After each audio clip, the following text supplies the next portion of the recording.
د اوبو نړیوال کنفرانس په اړه د افغانستان اسلامي امارت د رئیس الوزرا پیغام. اوبه د ژوند سرچینه او د انساني ټولنې د بقا او پرمختګ له اساسي عوامل ګڼل کیږي. په ټولو هیوادونو کې غذایي امنیت، عامه روغتیا او اقتصادي وده په یو ډول تر اوبو پورې اړه لري. ټولو ته معلومه ده چې په نړیواله کچه اقلیمي بدلونونو، ناکافي بارانونو، ویجاړونکو سیلابونو او مسلسلو وچکالیو جدي ستونزې پیش کړي دي.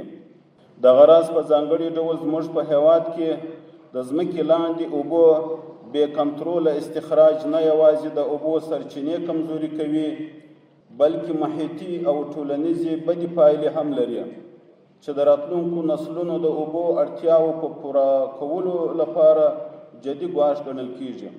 د افغانستان اسلامي امارت د اوبو د سرچینو غوره مدیریت د وخت اړتیا ګڼي. په ځانګړي ډول د ځمکې لاندې اوبو سم کارولو او د اقلیمي بدلونونو د اغیزو راکمولو په موخه د ځانګړو تګلارو پلي کولو ته کلک تعهد لري. موږ باور لرو چې د اوبو د سرچینو د مدیریت په برخه کې د جامع حل لارو د تدوین او تطبیق له لارې کولی شو په آبي منابعو شته فشار راکم او دغه ارزښتناک امانت تر راتلونکو نسلونو پورې په خوندیتوب سره ورسوو. د دې مهم کانفرانس له لارې ټولو ګډونوالو ته بیا ساري فرصت برابر شوی چې د اوبو سرچینو د مدیریت او خوندیتوب په اړه خپل نظریات، څېړنې او عملي تجربې وړاندې کړي تر څو د حل لارو په موندلو کې ترې کار واخیستل شي. له ټولو څېړونکو او متخصصینو غوښتنه کوو چې د خپل علم او تجربې په رڼا کې د اوبو د مدیریت او اقلیمي بدلون د اغیزو کمولو په برخه کې د مؤثرو تګلارو او ستراتیژیو په جوړولو کې برخه واخلي.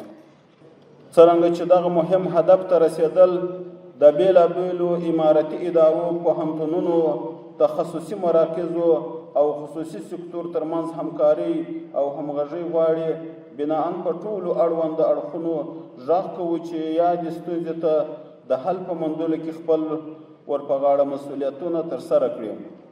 د همغږۍ او همکارۍ روحیه به د پریکړو د تطبیق په برخه کې مرسته وکړي او د ستونزو د حل په برخه کې به ګټور واقع شي.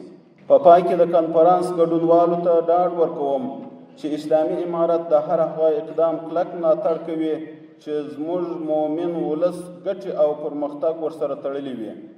دغه راز له ټولو هغو مسؤلینو مننه کوم چې دغه مهم کنفرانس یې رابللی، د کنفرانس تدبیر لپاره امکانات برابر کړي او یا یې دلته ګډون کړی دی. الله تعالی دې د دوی هڅې په خپل دربار کې قبول کړي.